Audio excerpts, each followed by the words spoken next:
Ladies and gentlemen, welcome back. Oh shit, we had the what? Who? What? Go ahead. Go. Cop. What? Go.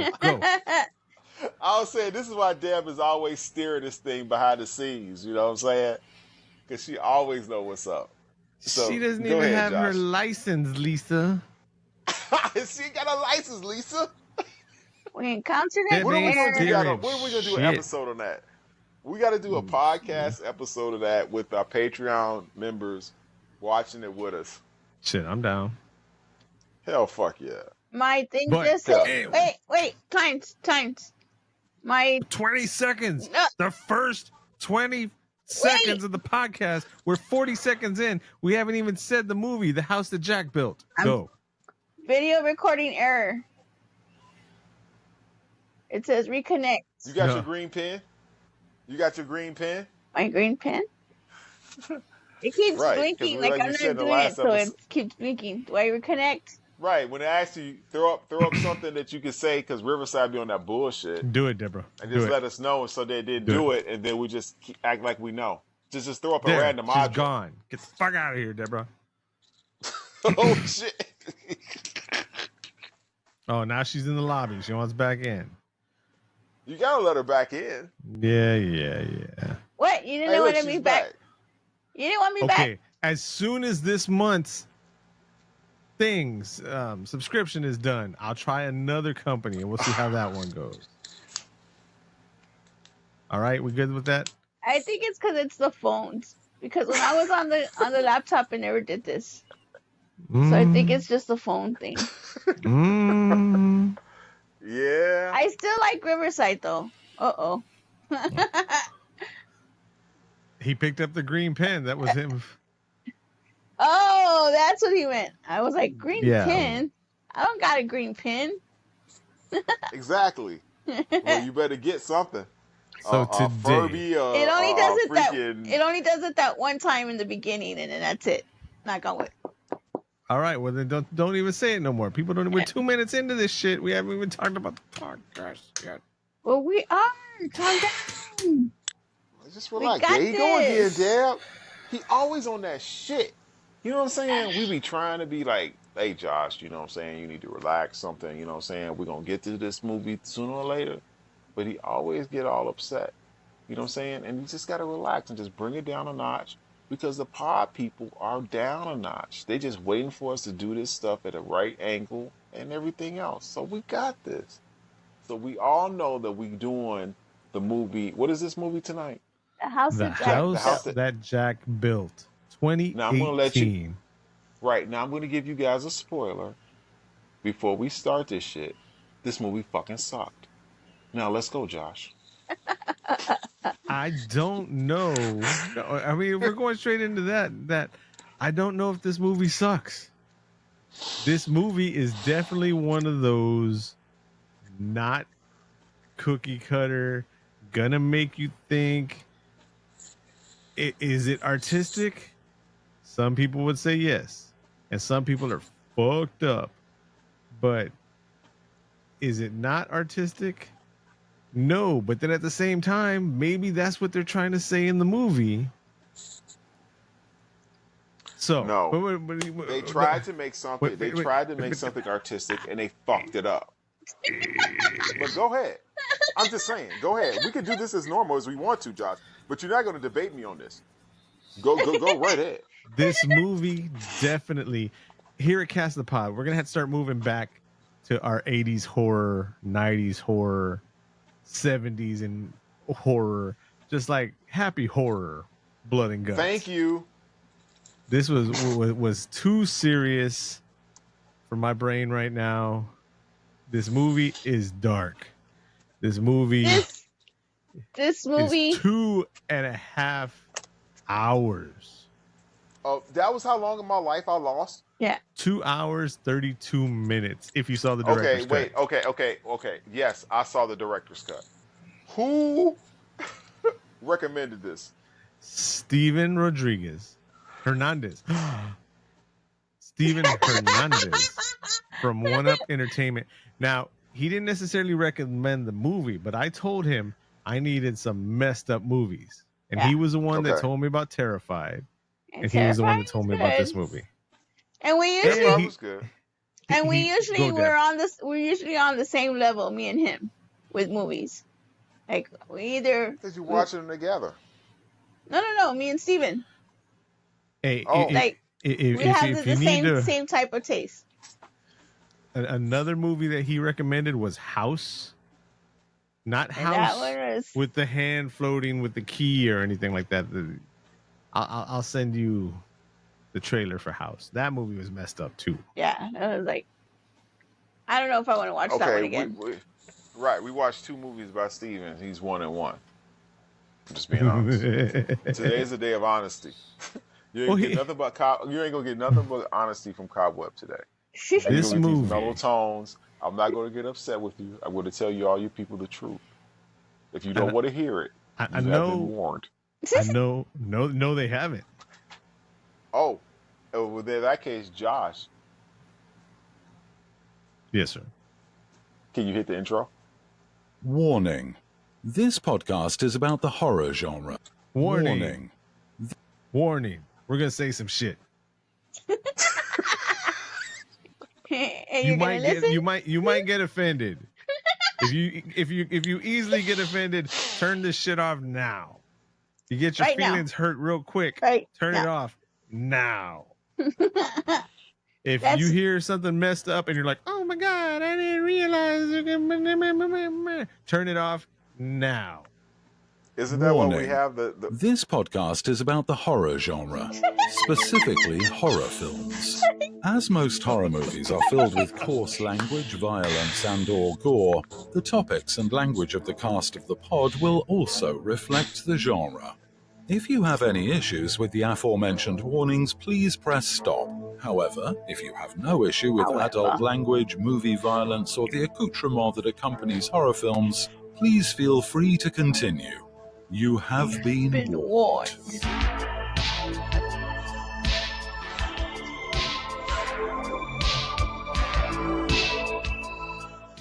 Okay, wait. Well, you guys stay there before I get started. I got to go get my trusted friend here because all black people need one of these.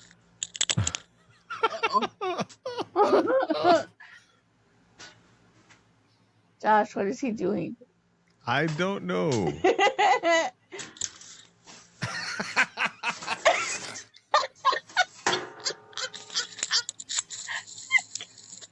Yes. Now, if you guys were listening to, there we go. Right, we're gonna have some offended people. Right. I have my customary folding chair. Hey, Josh has one my too. Dream. This is why I enjoy WWE so much. It's because of this right here. Josh has one with a whole bunch of signatures on it. Oh yeah, okay. I forgot about that one. No, mine would just have a signature of somebody's motherfucking this shit to shut the fuck up. Okay. Don't fuck with the Cobweb today. This bullshit. Josh, hit him off with this shit. What's going on? I just want to ask. I just want to ask since I did my 23andMe and I got a 17%.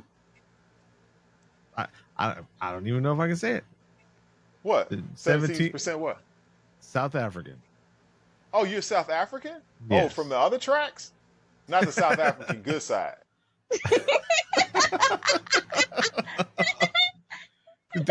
I mean, technically, does that make me a 17% African American? Let me tell you something. Have you ever been to South America? South America, yes. No, I have not. Have you been to South Africa? No. Then you ain't that shit. Keep going. Hey, 23andMe said... Your heritage came from South Africa? Yeah. Oh, wow. I'm lying through my teeth. I just wanted to make a chair joke. You know what? Deb. I was believing him. Deb, do you see what I have in my hand right now? No. Right. I'm shipping it straight to San Antonio. Care of bullshit and it's gonna have a sticker that says "Place head here." Oh, what the fuck! Hey, no, I would have been that one kid that was trying to help the cap guy, and then the cap guy was like, no, go to work, go do something else, and then he left. No, little Timmy. Nobody gives little Timmy any credit. He was there. He was standing with his friend. Isn't he the one that got hit? He got hit. I don't know.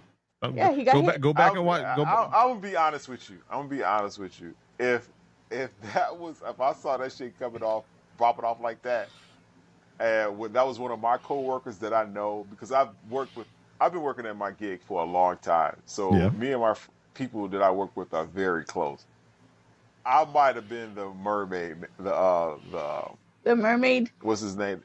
The merman. The guy that jumped. The merman. The Aquaman that jumped in the water. That would be my black ass. Because let me tell you something. Let me tell you. Y'all, both of y'all are very important to me. Right?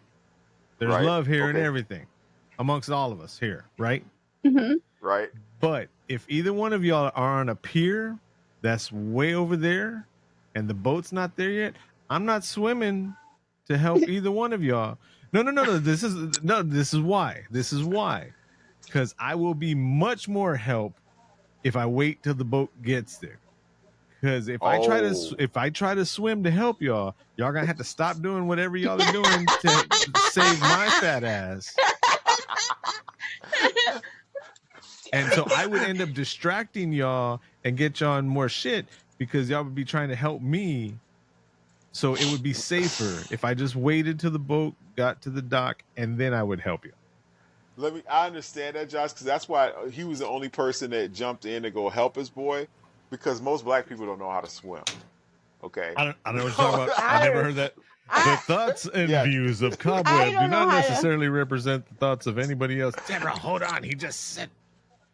I'm just saying. I gotta say a warning. Look how pasty I am, and I'm bald and old.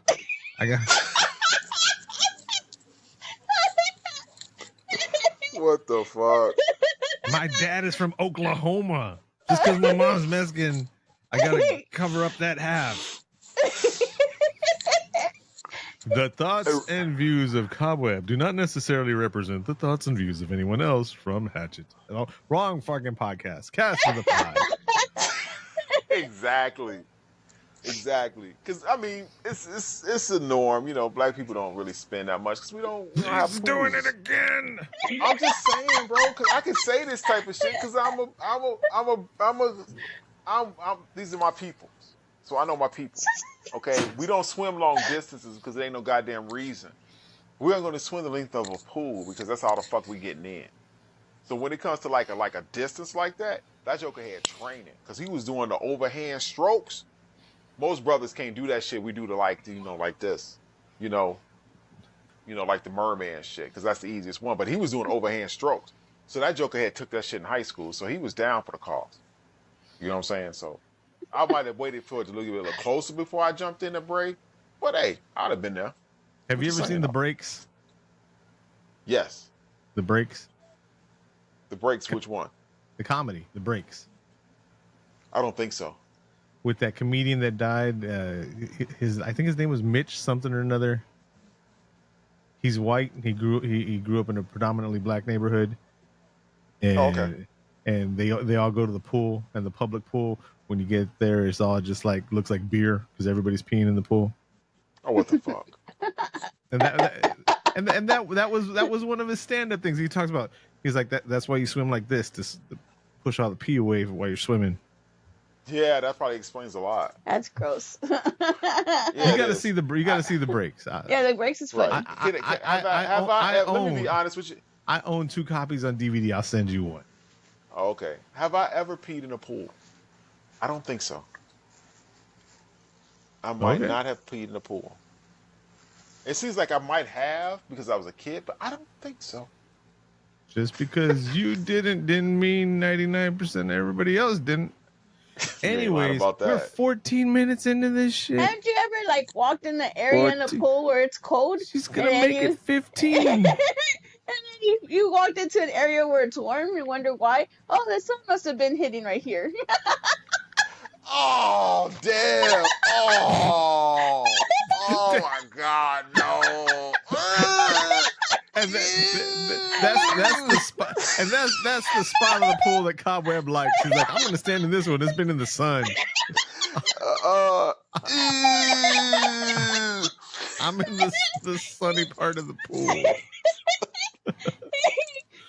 just gonna stand here for a little bit. The water's too cold. See, this is how we gotta deal with this shit because this movie has so much downtime that this only the shit that fucking matters.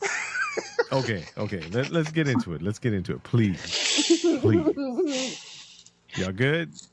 I'm good. I'm always good. There's a part in the movie that I want to talk about. All right, we'll get there. Okay. So, what's the IMDb? The IMDb. Oh, wait. Who are we again? We are the Cast of the Pod. I'm Josh. I'm Cobweb. And I'm Deb. Social media is at Cast of the Pod. Patreon at Cast of the Pod. Shout out to all of our Patreon pod people. Cobweb 411 for his social medias. And now we're talking about this Matt Dillon, Bruno Ganz. Apparently this director is famous, Lars von Trier, and he's also the writer. So we only got him to blame. Yeah. Okay. And apparently he's made tons of other movies that are like super famous. And this is like part of his semi-trilogy, whatever. He made Dancer in the Dark, Antichrist, Dogville, Melancholia, and what is it? Nymphomaniac Volume 1 and 2, Selma Jeskova. Yeah, the boss of it all. Let me tell you something right now. You can stop naming off all those goddamn titles. Because all that shit could be good. But like I said before, spoiler alert, this movie fucking sucked. I don't know if it sucks. I don't think it did. Dude, I won't be seeing... It wasn't good. It was so free. I won't see the movie again, and I won't recommend it.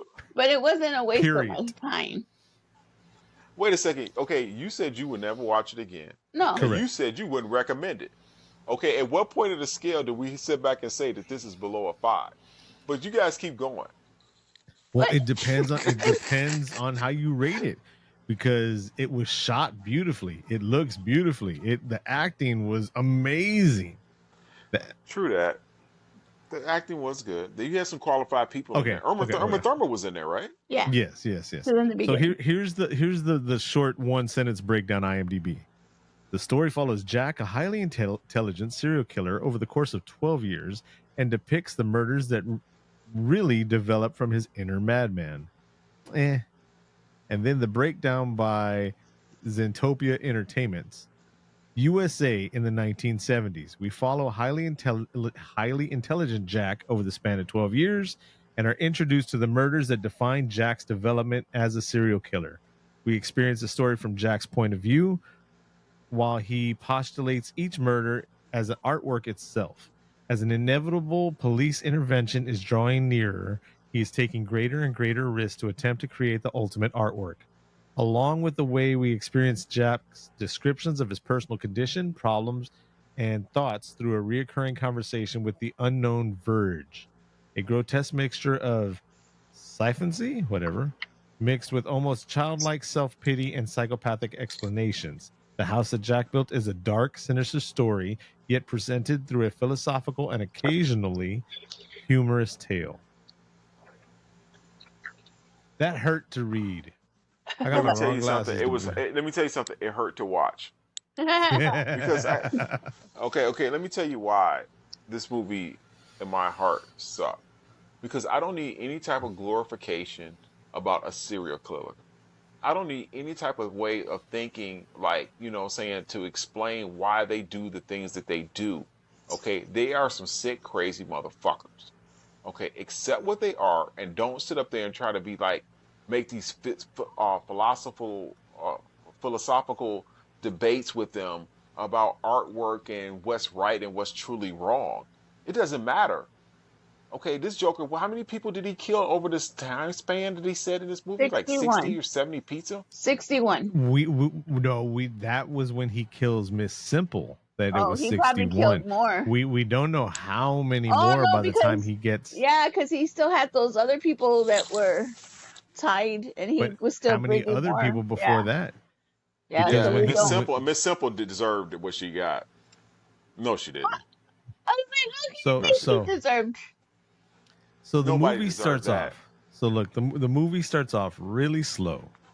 The whole movie is really slow. It's It is. daunting. It wears at your eyes, your mind, your patience, and your soul. This movie.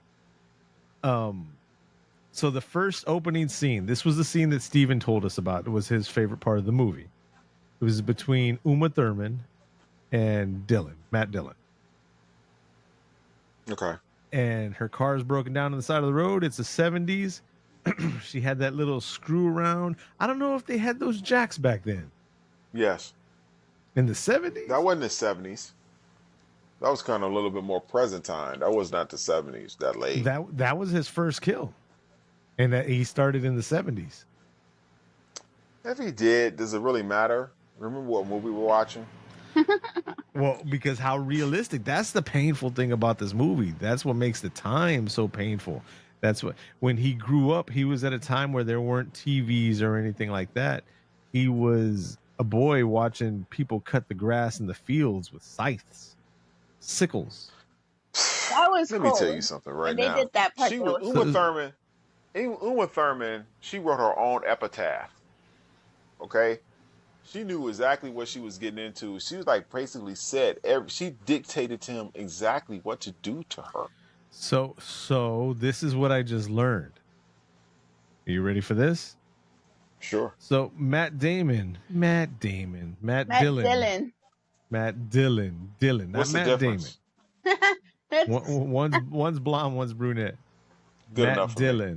Matt Dillon. Matt Dillon's so much cooler too. Yeah. Came out on The Outsiders.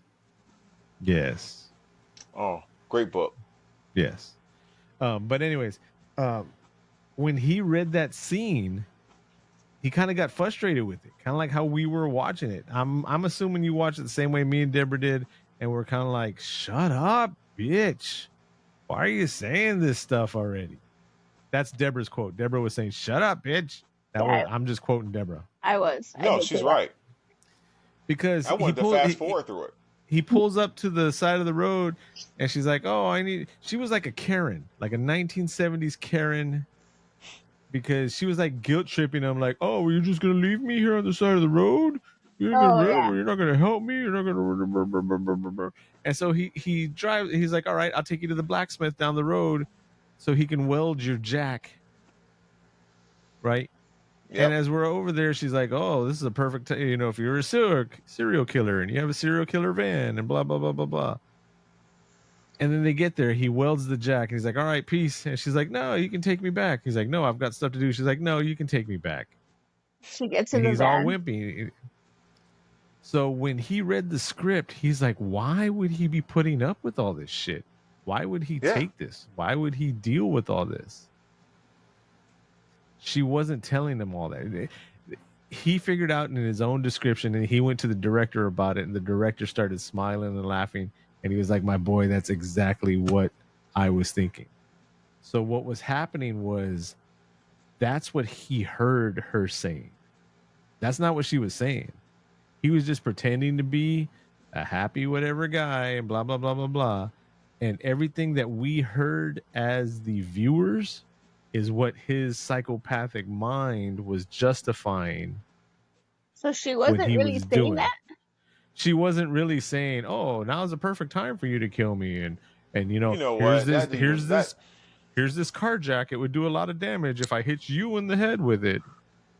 That makes it even worse. This whole movie is, in my uneducated definition, just the perverted, twisted shit from this director. Pretty much. See, here's the thing, though, and I didn't want to get into this until we described more of Jack. Jack has OCD. From what I understand, you can't say OCD anymore because it's not a obsessive compulsive disorder. Now it's just No, that motherfucker had that shit in that damn house when he killed old girl, and Yes, he he just kept kept going going. He went back. back in the house how many times? like Like 5 times. 10,000. No, but that was funny. That was funny. So I was this like, is the just go already.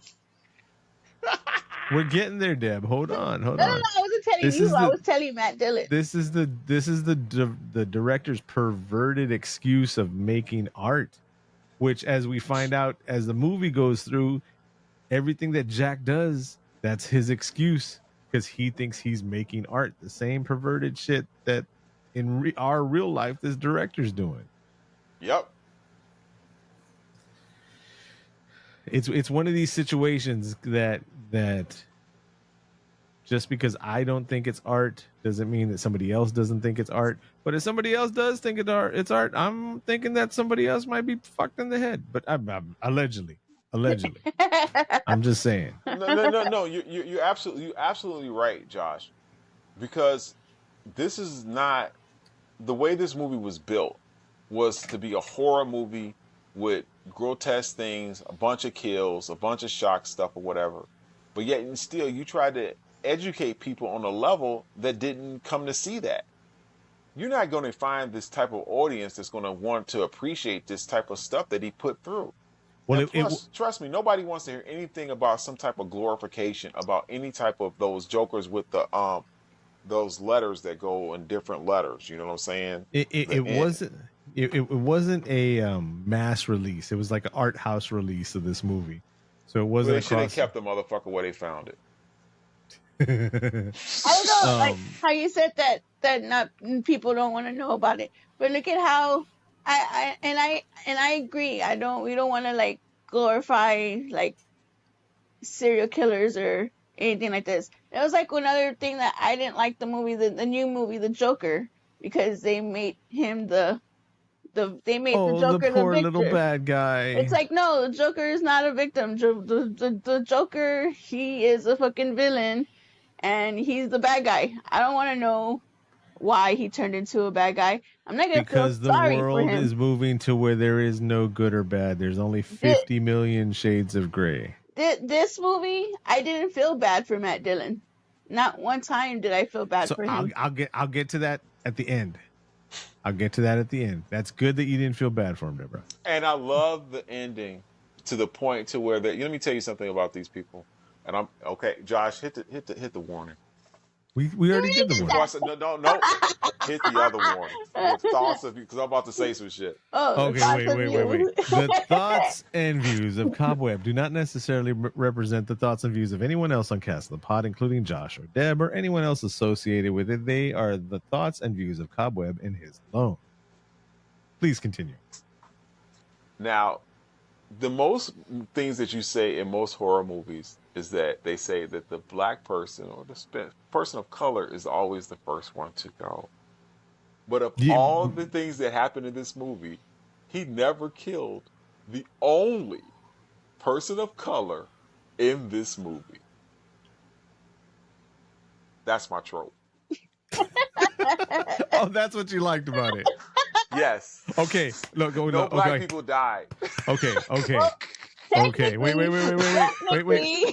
Technically, what? We don't know because we don't know how many other people he killed. Okay. Stop. I didn't see any Negroes else dead in this movie. Okay. Besides the one that he had tied up. Deb, stop. Deb, stop. Just please. Stop. Relax. Okay. I'm going to be 100% transparent. This is what went on in Josh's mind as we're watching the movie. As 2 hours and 30 minutes or however long this movie goes through, right? And then he opens up the van and there's a black man in the back of the van. I went, fuck. The first man that he kills on screen and he's black. What is Cobweb going to tell me? because everybody he had killed at this point was female. No. We don't know how many people he killed, male or female or whatever, during all that time, because he only talks about 5 instances. No, but at that point, he hadn't killed any males, and the first guy that comes out is a black man. The little kids. He killed those little kids. But yeah, they don't count. What was the guy's name? Verge. He did tell him. He did tell him, how come you're only killing, or you're only talking about the women that you're killing? And he says, I killed men too. So yeah, he killed both. Yeah, but my point is what we see as an audience, and I was like, damn it. You knew this was coming. I did. I was like, Cobweb's gonna be like, it's like, well, why do you want me to watch this shit, Josh? I'm like, I don't know. I didn't know. And then when he opened the door and you saw all the other men standing right there, bent down with on that thing, what did you think then?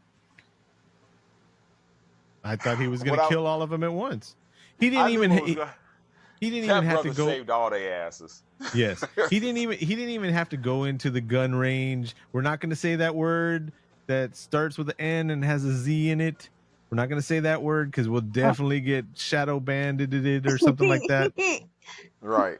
He didn't have to go into the story about those people that march funny. Yeah. Nope. As soon as he had everybody there head to head, I already knew it was like, damn it, he's going to shoot through all of them. Full Metal Jacket, baby. Full Metal Jacket. When he brought the bullet out and he said Full Metal Jacket, I was already thinking, that's not a Full Metal Jacket.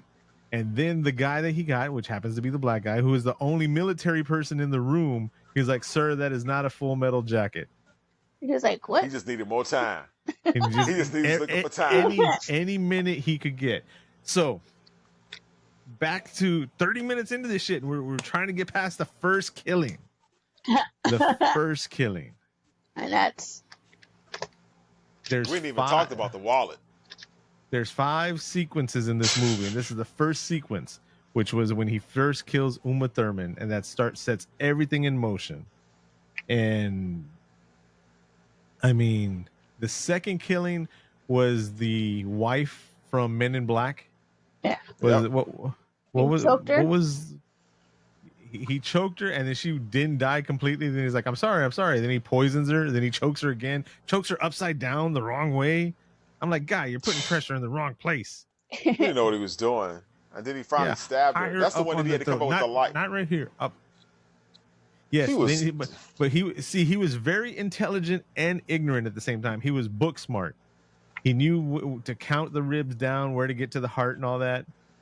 Yeah. And then, but he had his obsessive compulsive issues where after he killed her, wrapped her up like in a shower curtain or some shit, took her outside, threw her in the van, and then right when he's about to leave, he's like, there's blood underneath the carpet. There's blood underneath the chair. There's blood underneath the lamp. And he keeps on going back and forth till the cops show up. Yeah, right. I was like, guy, and then he goes back in again anyway. Yeah. And he tells the cop, all right, since we're talking about this part, since we're talking about chairs, and since we're talking about orders of people dying in horror movies, tropically wise, and stuff like that, that was something else that I was going to bring up.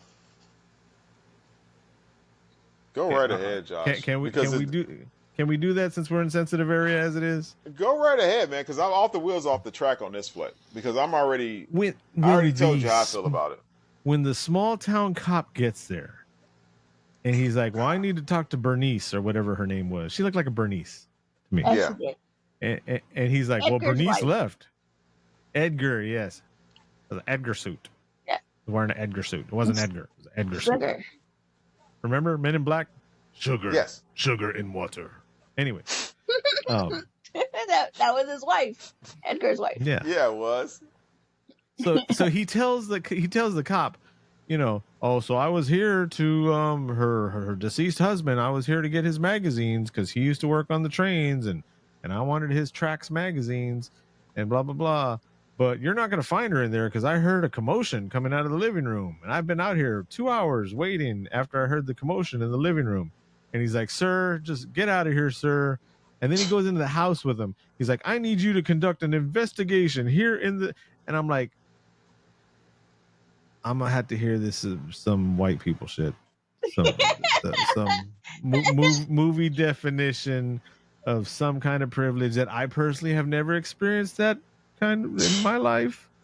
You know, I have never been chased out of a house that That is the you know worst that police work ever. you know, He was like literally bad cops. That's the trope. Bad cops. He was like Yes. literally telling him what happened, and the cop was just like, "Guy, you need to get out of here." And then what? So what did he do before the cop got there? He took her body out of the van, threw her into the woods, right? So, and then What the hell? after he tells the cop, "I need you to investigate in there, Officer Goodbrady or whatever his name is." Oh, And before that, when he tells him that he heard Deb's the interfering noise, the fuck out of all my pieces that I'm saying today. You but know you that? forgot. You It's forgot getting to on say. my last damn nerve. You forgot What? to say. You Huh? forgot to. You forgot to say the part where he tells the cop, "Oh, the door might be open," and the cop is like, "What?" Thank you. The cop. Hey, dude. The cop might have as well been. Thank you, good citizen. Bro, that fool was so stupid. No, Deb's right. That motherfucker was so goddamn stupid. That fool had a big ass red ass bloodshot van. And what did he have in that mug in the back with no windows, but a big ass thing of rope? What? If that don't see you would He did say, "Can I see the back of your van?" He did with a serial killer van with rope. Yeah, but he did ask him to see the back, and there was nothing in there. So he wanted to see the back because there were reports of somebody stealing shit around in the neighborhood. So he wanted to make sure there's no stolen goods in the back. That's why he took the body out, threw it off to the side. Anyways, so what does he do? He does a almost comedy, almost comedic, like walks out there backwards. No, nobody sees anything. I'm like, okay, cops over there. Hello, officer. Yeah. Goes, gets the 400 feet of rope out of the back of his fucking van, right? Ties it to the back of the van, ties it to the back of the shower curtain. Nobody's looking. Hey, officer, how you doing? Yeah. Get out of here, guy. Get out of here. Goes back into the house, and then he drives off, dragging the shower curtain and the lady who he had stabbed in the heart, and so she was already gushing blood all over the place, down the street. And I'm like, okay, well, he's gonna stop and throw her in there real quick. Nope. Get out of the way. Keeps on going and keeps on going. All the way to his house, to the spot. All the way to he's got on Prosperity Lane, which nobody... Pros. Because, and he says nobody knew the real name because the sign had broken. Nobody knows the name of the street because the sign broke. Anyways, he has a meat cooler, he happens to have a walk-in fridge. Now he is a man of means. He has lots of money. He is an engineer, which we will get to shortly. Because I had a conversation with a professional today about I needed to know. But so he drags her, all her face is grinded off. This movie is very gory and not gory and gory at the same time. Yeah, it is. Yes, it's very gory. You see the trail of blood before he flips her over and you find out she no longer has a face and most of her skull's gone and everything like that. They show chunks of stuff in the road and all that, right? Mm-hmm. And then me and Deborah are like, there's a fucking trail all the way back to your place. And what happened? And he looks at it like, what the fuck am I gonna do now? Because he wasn't thinking. He's so smart. He's stupid. And then so he's standing there, and what happens? The skies open up and pour and rain away the blood and the Karen of the Karen, and everything washes away. And he says, he's describing from the very beginning of the movie, he's talking to someone named Verge. You hear him doing a voiceover to this person named Verge, right? And he's describing these scenes, and Verge is like, you cannot tell me anything that I've never heard on these types of trips anyways. stuff like that. And he's explaining it to him, and he tells him, he was like, it's as if God, I don't know if he says was rewarding him or helping him, because the heavens opened up and washed all the trail away from beginning to end. Yeah, that was really kind of crazy, honestly, to tell the truth, when you think about this. Did you guys go back and try to rewind the scenes to see if you saw Verge? Nope, because it's not worth it. But it's a question of, because he said that he was always there. He was always there. He was always there trying to help him through those situations at times to be able to do the evil that he was doing. It got to a point for me. There. Yes. It got, like how you're saying, it got to a point for me where I was wondering, are we ever going to see Verge? Are we ever going to see if he has anything to do with this? And at the end of the movie, when you do see him and everything is going on, he tells him, like how you said, Cobweb, I was there for everything. And they show little cutback scenes, kind of Fight Club-ish, where he's there, in the middle of all this stuff happening. And no, I did not go back to see if he was really there in the film or not. Yeah, I'm good. Yeah. I'm good. What was the third one? Was the third one the girl and the two kids? The woman and the two kids, when he had them wearing the red hats. Why didn't they take those goddamn hats off? Because they were stupid. They were like little lost deer. He even says that. All that shit for that. All that bullshit that they told that story for that bullshit. It didn't need all that. So here's the thing. Jack is an engineer, right? And he does this story, this long drawn out story about the difference between engineers and architects. I talked to an architect friend of mine today, right? Mm-hmm. And he says how the type of, he had seen this movie, the type of engineer that Jack is. There's different types of engineers, as we know.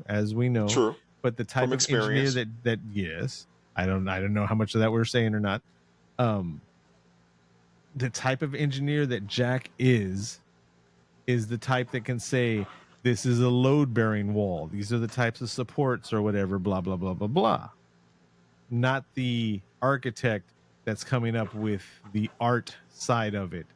That's why by the end of the movie, when Jack's house that he finally decides not to destroy was a simple frame and he wasn't happy with it. It was a strong frame.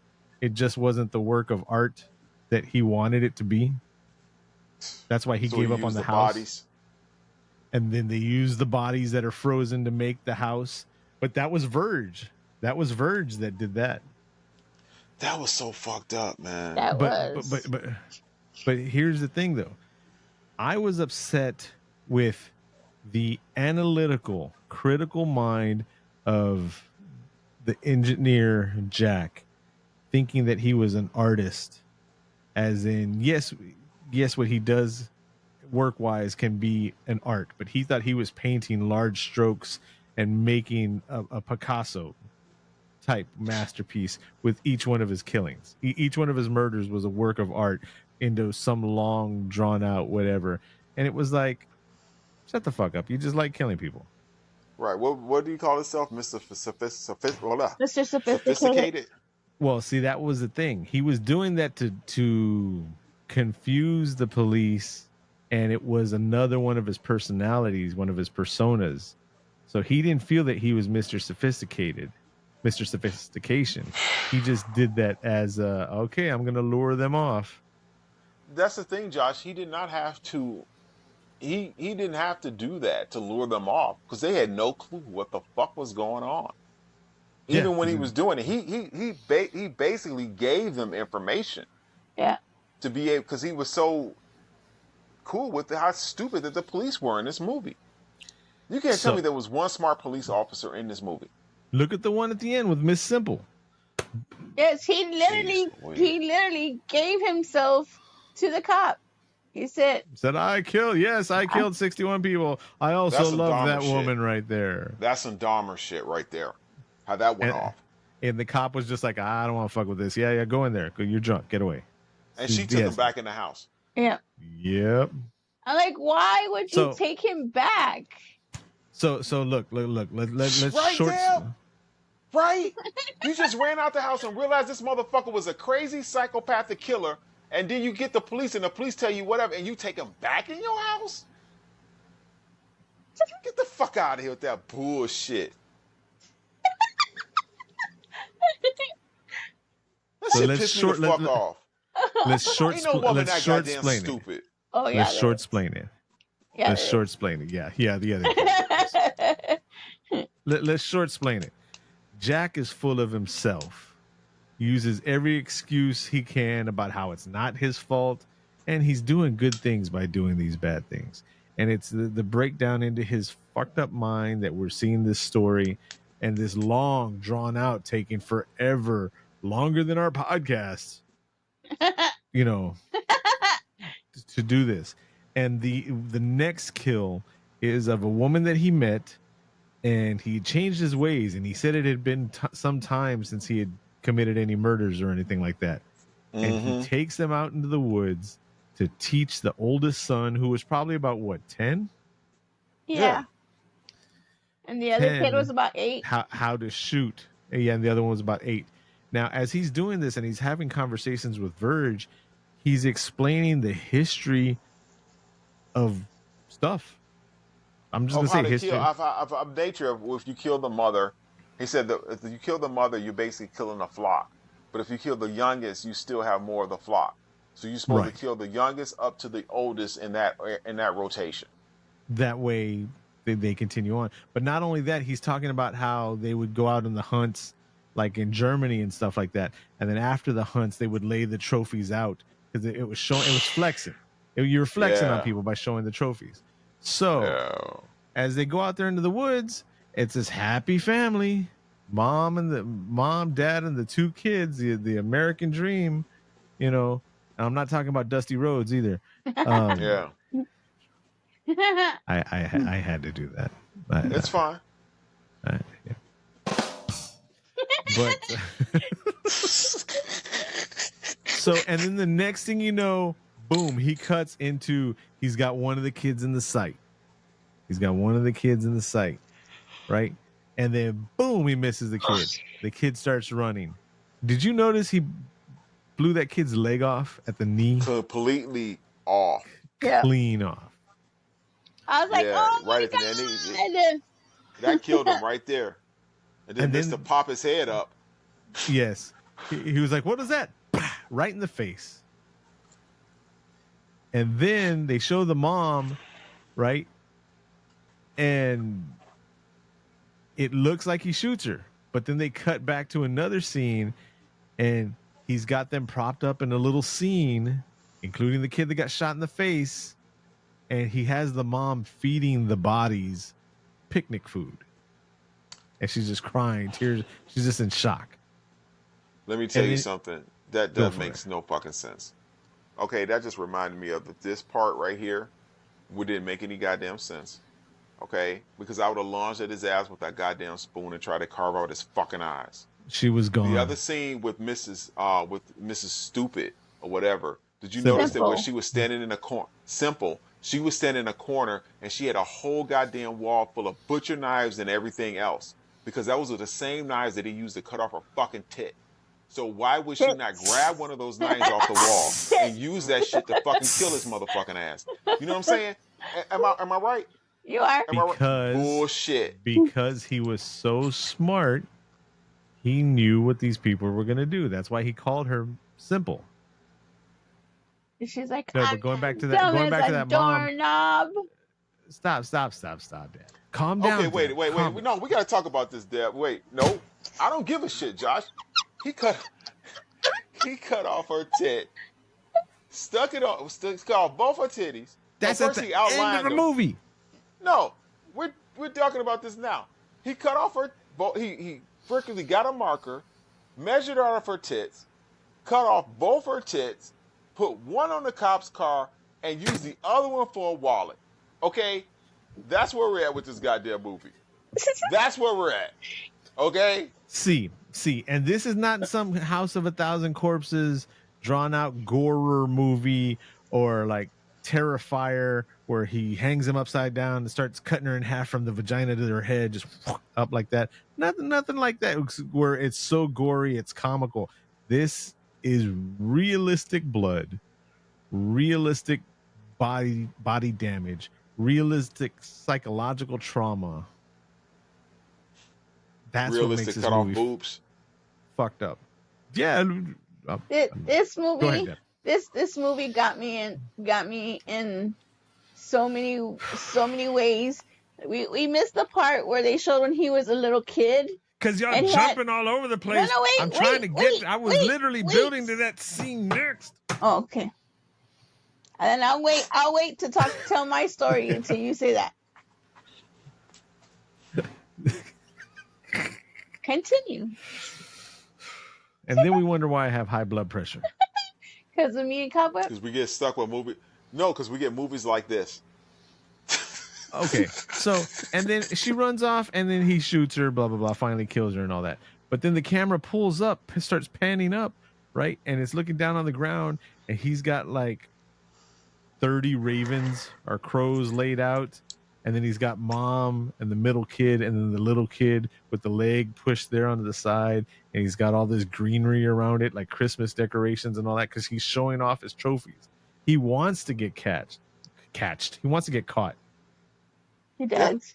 And the more and more he braves it out, the more he loses his OCD. That's when he runs over that old lady. Oh yeah, that scene was crazy because he just got done choking out his girlfriend, right? And then he was like, I got bored and I realized that the pictures that I took didn't look very good, so I took her frozen body back to her apartment so I could shoot some more scenes. And then he sees this old lady, right? And the old lady, where's my phone? The old lady has something in her hand with a light on it, and she's like, I'm right here, I'm jogging. That was her light to warn that she was jogging in the middle of the street. In the middle of the night. In the middle of the night. In the middle of nowhere, she's jogging, but she's showing her sign. Here I am. Here I am. Don't hit me. Here's my light. Louise. And as he's driving by, he's like, fuck. He gets all mad and gets all stupid and all that. All that. And so what? She didn't like that either. She didn't like that either. And because his compulsion in his fucked up head, now he had to turn around and hit her. And he hits her, throws her in there, takes her back to the apartment of the girlfriend with the frozen body, and takes pictures with the frozen body and the old lady who he just happened to run over. And he's driving with one headlight normal and the other one that's all pink because it's blood. Doesn't get pulled over. Right, and then he takes the pictures and he sends them to the newspapers. Mr. Sophistication. That's the first time. So now we'll get to Deb's scene. There are some beautiful scenes in this movie. Like when he's talking about the forest and he's talking about the breathing of the forest and how the villagers the men would go and they were cutting the fields and they had the scythes in their hands. Scythe. You know, and they were all working together in the same exact distance from each other. So they weren't cutting each other or anything like that. And they're walking through the fields. And you blow out as you swing and breathe in as you retract. And they're all just, and it's talking about the breathing of the fields. And that was beautiful. That was pretty cool, the way that they're showing it. And he's just this little, like me and Deborah was like, it looks like the kid from Forrest Gump. Yeah, but it's not. It wasn't him. But he looked just like him. He looked just like he would be the child of the kid from Forrest Gump. Yeah. Right? And so he's sitting there, bro. I had to stop the movie because Deborah was in shock. This is the scene that put her in shock. There's a little bitty duckling like everybody buys for their stupid kids around Easter. Or did I say stupid kids? Yes, you did. No, it's fine. Thoughts and views. Oh, go ahead. It's like, why at Easter are you going to buy your kids a little bunny and a little duck or a little chicken and shit like that? You know they're just going to fuck it up. Yep. Well, he fucked it up. Yeah, he did. So he catches the little duckling in a little net, right? And he picks it up and he's like, "Oh, little duckling," and then he's like, and he cuts his fucking foot off. Yeah, he did. It looks so real, just and the ducks are like, I'm 99.9% allegedly sure that they really cut a duck's fucking foot off. That shit was fucking hardcore. That shit was so fucked up. But explain this to me, and I know this whole scene right here is all in it together. Explain to me why, when he went to hell, because he cut the duck's foot off. No, at the end of the movie, he was a scene when he saw the people with the scythes cutting the grass. The grass of Elysia. Right, and what's his name? The dude that was with him said that we have no power over here. Reg. Yeah, or something else like that. That was one of the paths onto heaven. Yeah, and he was crying because he couldn't make it. He couldn't go back out there and sit and watch the villagers work cutting the grass and all that. But that was so. Are you serious? Cut the foot off the fucking duck. Just like. Yep. Was that the people that playing penance to get to heaven? Would you think of that we consider purgatory because they was cutting the grass to burn off the time before they got there? I haven't read the Divine Comedy since I was in high school. Dante's Inferno. And so I don't know where they were at or what level. But I will say that reading the Did You Know storyline, apparently PETA did not have a problem with that scene with the duck. Really?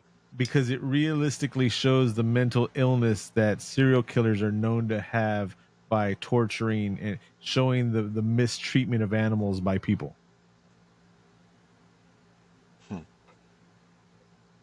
According to IMDb. But, Josh, hit the disclaimer. Hit the disclaimer. Man, fuck that shit. He's gonna say shit. Go ahead. We're gonna laugh. Fuck PETA. Okay, I have never understood the concept of the motherfuckers at one point in time in my fucking life. What am I waiting for? Where's he going? I don't know. He just got up and left? Yeah. He said, wait. So since he's gone and he won't interrupt me, that part with the duck. I can still hear you. Close your ears. I got my headphones on. How am I going to close my fucking ears? My headphones on. He the one that just got up and left. I know, rude. So, on our original podcast, to tell my story. Tell your fucking story, Deborah. No, go ahead. No, go. Go ahead. Let's hear your story. Go. After the duck part, I was so... Stop it! I was so in shock. And the movie continued, right? And I didn't realize that I started braiding my hair until Josh turned around and looked at me and said, "What are you doing?" What? I was like, "What the fuck are you doing?" And she had like 9 braids. Why were you braiding your hair? I don't know. I was just like the movie. I was like watching the movie, and I'm just like this, and then you realize it. And Josh's like, "What the fuck are you doing?" I'm like, "What are you talking about?" You're like, "What did you do to your hair?" And I was like, "Oh, I don't know." Deborah's over here trying to look like Sheila E. back in the day.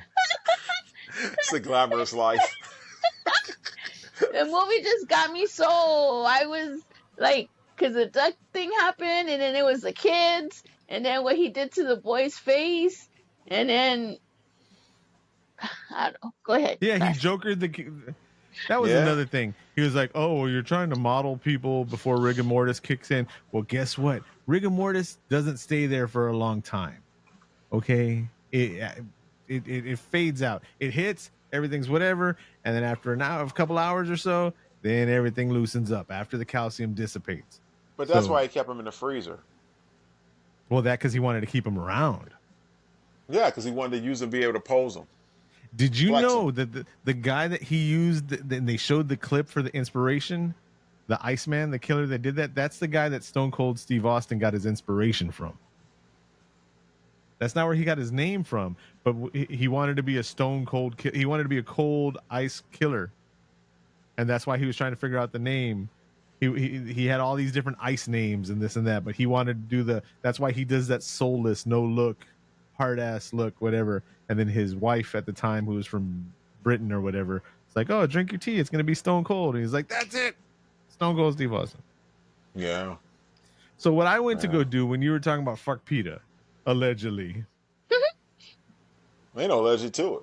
Back in the day, yet as of yesterday, our original production that we did which was Hatchet Television, turned 21 years old.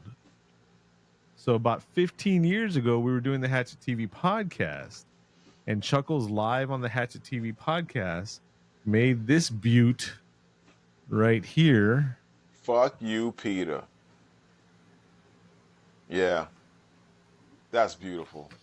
And that was because back in the day, we were at a Kentucky Fried Chicken when it was still called Kentucky Fried Chicken, not when it was KFC. Did I tell you this story already? No, I have not, but I know where this is going.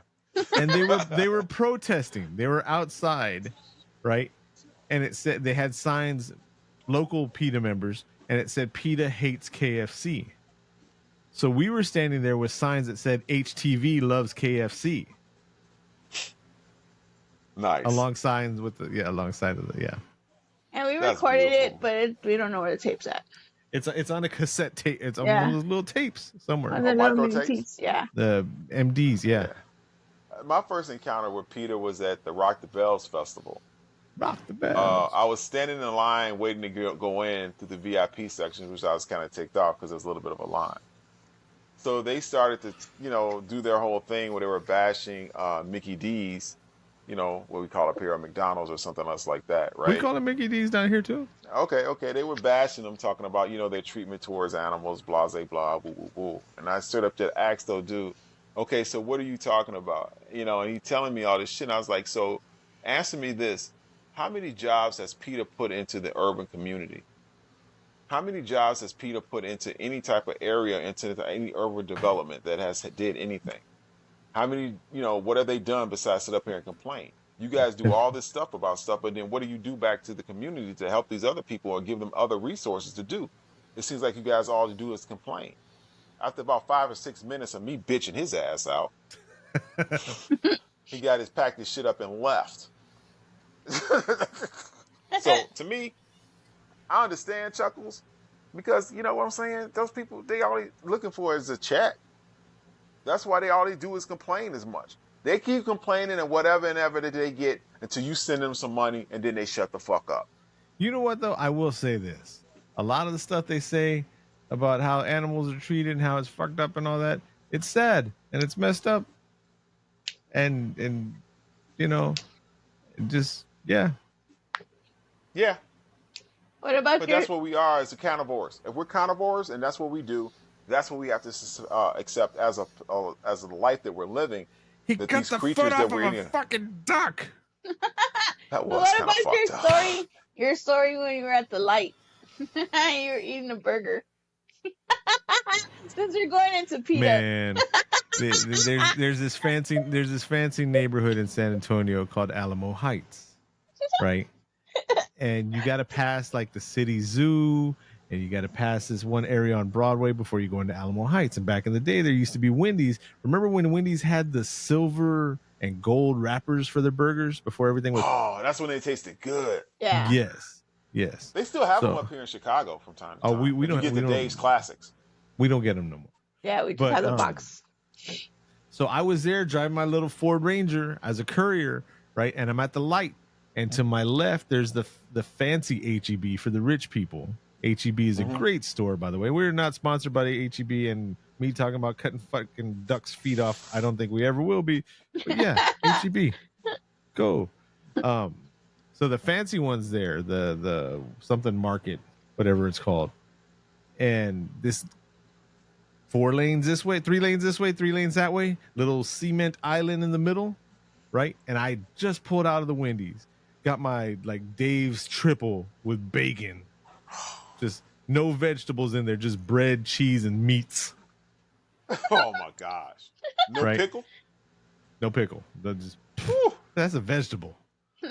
I mean, I love vegetables. I really do. But when you buy a meat burger, you know what I mean? You know what I'm saying? Yeah, I know what you're saying. So I'm biting into this big, greasy, just grease going down my hands and everything like that. Shouldn't be driving my truck because it's standard. I'm going to be slipping all over grease and everything like that. Shiny gold wrapper, biting into the burger. this blonde-haired, looked like she was wearing yoga gear, whatever shit, just left the HEB. She went and bought her barley and whey, whatever, I don't know, shit. And she had her little reusable bag, and she's standing there in the middle, right? Got my window down and my AC on because that's how I roll. Right. She's like, do you know what that animal had to go through to become your food? And I looked at her and I was like, no, but I know what it's going to have to go through when I'm done eating it.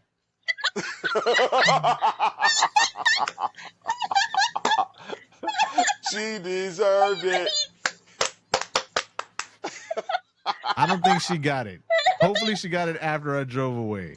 Oh, that's a way Homer. That's a way Homer right there. That's beautiful, John. That's beautiful. Because let me tell you something. I would have told her that shit. I better threw my milkshake at her dumbass. You know what I'm saying? I mean, keep your thoughts and views to your goddamn self. You know how I feel about confronting people for no apparent reason. Yes. You know? She's standing there in the middle of the street, yelling into my truck with my window down. I could have been a crazy with a gun, or a duck. She don't know. Oh my God! Why? She don't know. Worst kill. Okay. We gotta get this. We gotta wrap this up sooner or later. I got a fucking headache out my mind. What did you get out of all this movie? What was the most gruesome kill that you would think out of this? Deb, I always go with you. What do you think? To me, what got me the most was the little boy's face when he jokered his face. He jokered him. Yeah. Oh yeah, that was pretty hard. That I was like, that's when I was making braids in my hair because I was just. You lying motherfucker! It was after the duck. That part came after the duck. Because he did the big duck, and then that's when, because he was talking about animals. That's when he went with the mom and the two boys. We never talked about. We'll do after the most gruesome kill. Who's next? I can go. Mine was probably I would honestly say it was the I'm kind of torn between the mother and the kids, but honestly, I would say that it would probably more or less be the boob scene with Miss Simpleton, because the way that played out at the end afterwards was tough. That was tough to watch, and that was I didn't care for that. She gets the clarity to realize her phone line's cut. She gets the clarity fucked up whenever they cut the phone lines. Yeah. Yeah, he didn't unplug it. He cut the line. And then cut the phone lines, it's on. They showed the deadbolt earlier, a couple of minutes before, with her keys in the door. And she gets up, those keys are gone. And then he, who was crazy out of his mind drunk, is all of a sudden not drunk. And he's no longer walking with the crutch that she was used to, him walking with a crutch, because he was just faking it. And then the reality set in of why he drew the dots around her breast with a marker. That's when she ran. That's when she ran outside. And she realized and she about that. Let him do that. And she let him sit up there and let him do that. Because she was simple until she wasn't. Yeah. She was simple the whole time. It was too late. No, because she wised up, but then she took him back in the house. Yeah. Go ahead, Josh. What was your moment? Movie? For kills, I don't know, man, because all of them are just the choking was so realistic. Of the first of Edgar's wife was so realistic, and how he didn't choke her long enough, and she had damage to her throat, but then she was awake. And then he was still trying to cover her mouth and trying to cover her with a pillow. And then he felt guilty about it and all that. That was horrible. Then the scene with the Uma Thurman scene wasn't even shocking or anything like that. It was already with her saying oh, well, you had 8 chances to serial killer me and all that. It was already to the point where all of us were probably going, just hit her in the fucking face with the jack. True that. Just shut her up already. Right. I was Which ready is to do not it right, myself. but we know this is a movie. Yeah. Yes. And in the movie situation about killer movies, we know she's gonna die. So it's like, shut her up already and get to the next scene. In the movie. Yeah. Honestly, in the movie only. Honestly, I thought that she was saying that. I thought it was gonna be a turnaround and she was gonna try to hit him and then he defended himself and killed her. I thought that's how it was gonna go. And that was the start of his sad origin. Yeah. I didn't expect for him to just be like, shut the fuck up, hit her. I would for kills though, I don't think it qualifies as a kill because he's got 12 years of bodies in the frozen walk-in freezer that I want to talk about, and then they turn them into a house. Verge tells him, you have the material. He goes, weren't you supposed to make a house? Where is your house? What happened with your house? All we heard about this, and he goes, but now you have the materials, and then they build a house out of the bodies. Dead people. Yes. Man, that shit was fucked up.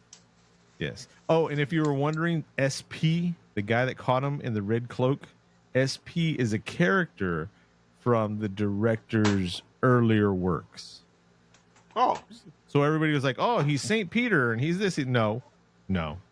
He's a character. He's just a dumbass. He's a dumbass. Yeah, dumbass from, the character just continued. This is what, now you know what happened to him if you knew the director's earlier stuff.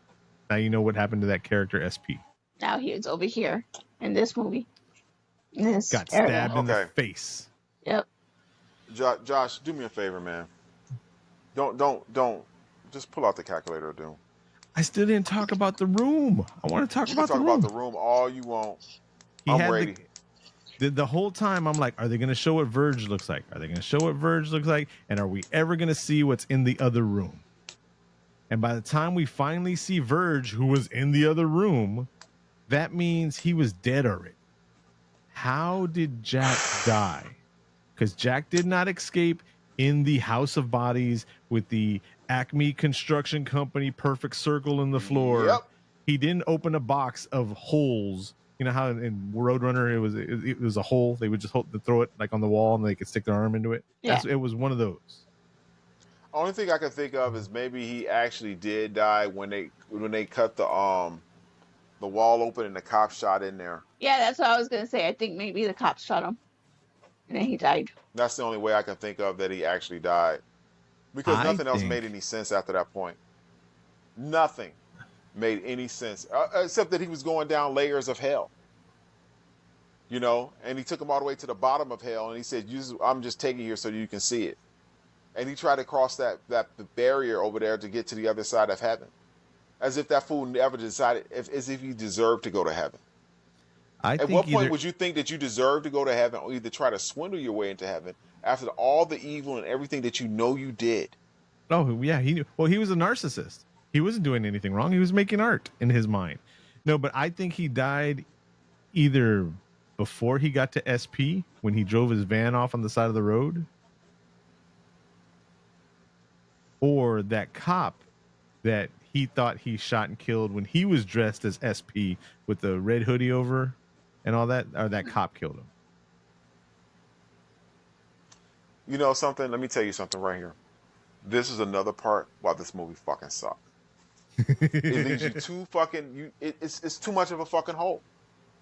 That's just stupid. Why would you not have a serious... When you have a main character, that is purely evil, as this guy is, why would you not show him get his just desserts by the officers in that level? You just wait to the end. No.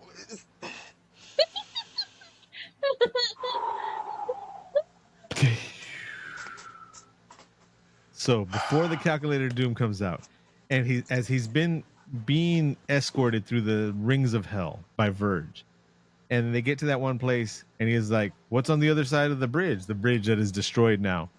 He's like, "Oh, well, that's the stairways up to heaven, like how you said, Cobweb, right?" Yep. He was like, "Well, has anybody ever tried to climb around sideways and get there?" He's like, "Yes, but they all fall." He's like, "Let's go." I'll take you back to your ring of hell. And he's like, no, I think I'm going to try. And he climbs halfway there. And then he just falls into the center of hell. Yeah. Where Well, if dude you know told him, about he said, okay, fine. See you later. Bye. peace. Because he knew he was going to make it. Yeah. And then the movie ends. There's no after credit scene or anything like that. And the director said he wanted to end it in an old fashioned Alfred Hitchcockian style. They didn't show him like struggling, like, oh, I'm going to fall. I'm just clawing, blah, blah, blah, because he's the bad guy. And the director wanted you to know that he's the bad guy. They didn't want you. The director didn't want you to feel sad for him or worried from that he was losing his grip. He was losing his grip. Nope. Boom. He's gone. Just because nobody was going to feel bad for him because they shouldn't feel bad for him. Exactly.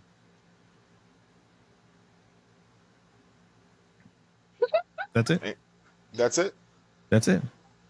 Now, Josh, can you do me a favor? Yes, sir. Let me hear those faint footsteps that I hear in the background all the time.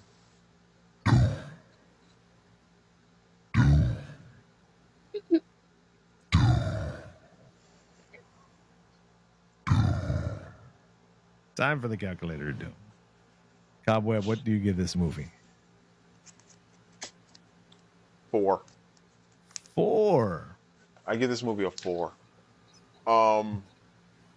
It had great potential, but the stuff that they added into this movie, all this other bullshit, all this stuff like that, completely tore down the whole thing.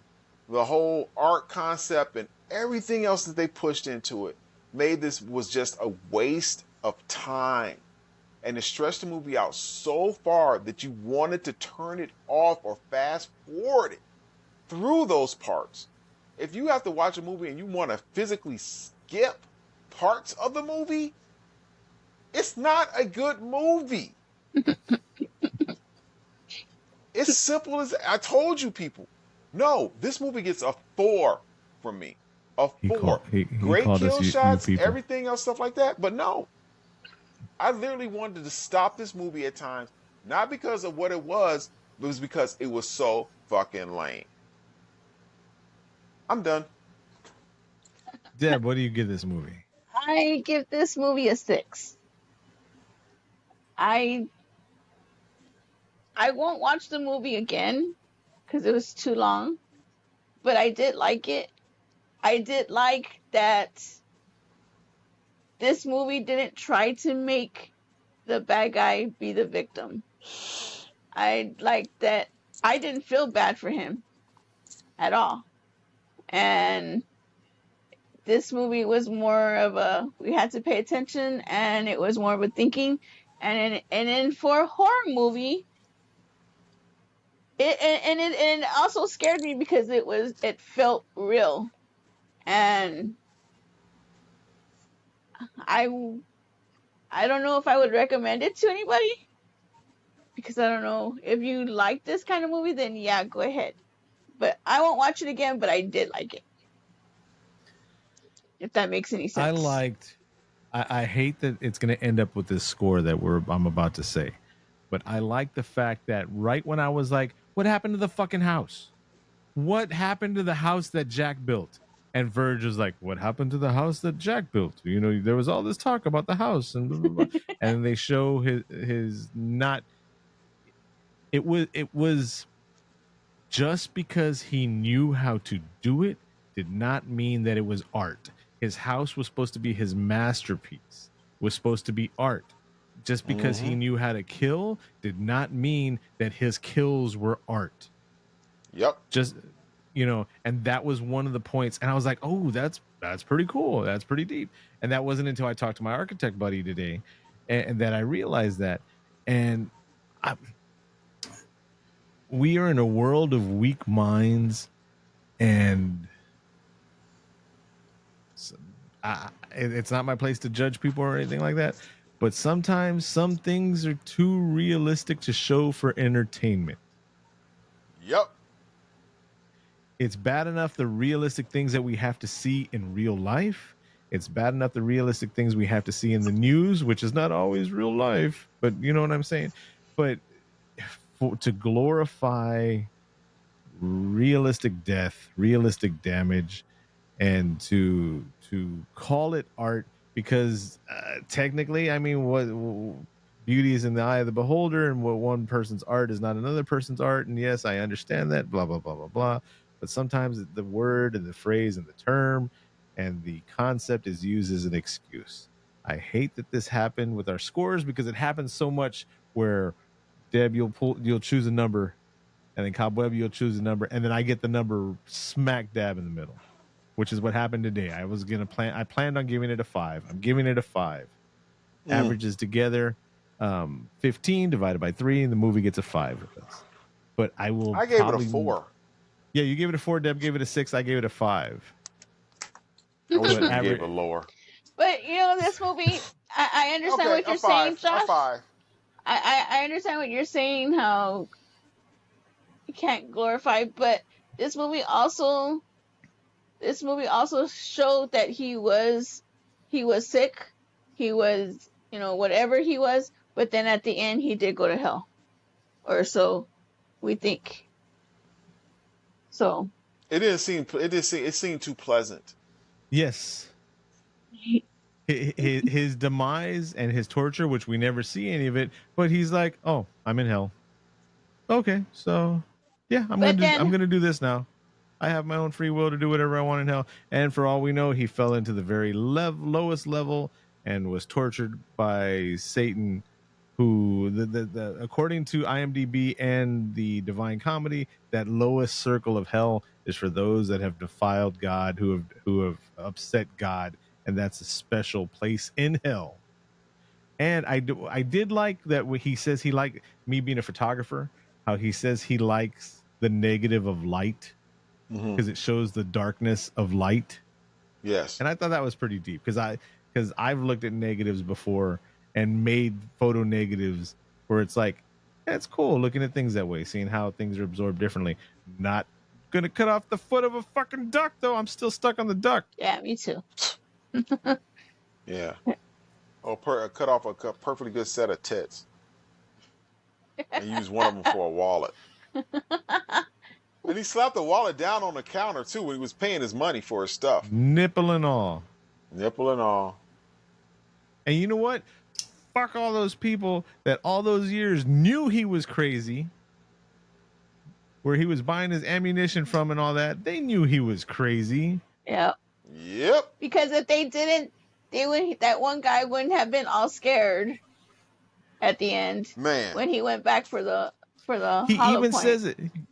Yeah, no, for the Full Metal Jacket. Full Metal Jacket. He even says it at the beginning of the movie that the blacksmith knew that lady's car was found after some time and that she was missing, and the last person that she was with was Jack. And he was like, "Yeah, I saw him several times over the years. He never brought it back up." Fuck that guy too. Well, what if they were crazy too and they had their own secret stash of people, and they just didn't want to say anything because then they didn't want to get caught of their own? I don't want to talk about this movie no more. It's hot. I'm good with that. What are we doing next week? Cobweb. I don't know. We're not going to talk about it. We'll talk about it off pod. Yeah, we got to watch Cobweb. Okay, we're watching this Cobweb. Could be another movie. Right. Okay. No spoiler alerts until next week. Okay. All right. Okay, y'all. So, Deb, it's your turn. It's your turn, Deb. Go for it. I always freeze when it's my turn because I don't know what to say. I'm Josh. I'm Deb. I'm Cobweb. and you've been listening to Cast of the Pod. You were warned ahead of time, so don't complain about it. Exactly. Keep this shit to yourself. Yeah. No. No, tell people to listen to us. Yes. But if you didn't like it, don't tell people that. Yeah. Just tell them to listen to us. If you didn't like today's episode, install this podcast. Sign up, subscribe on people you don't like on their phones. Get into their podcast app, put Cast of the Pod, subscribe, automatic download. Win-win. There you go. You know, as this movie gets a 5, this has been I think the longest episode we've had. Man, fuck this shit. Peace. Bye, Deuces. everybody.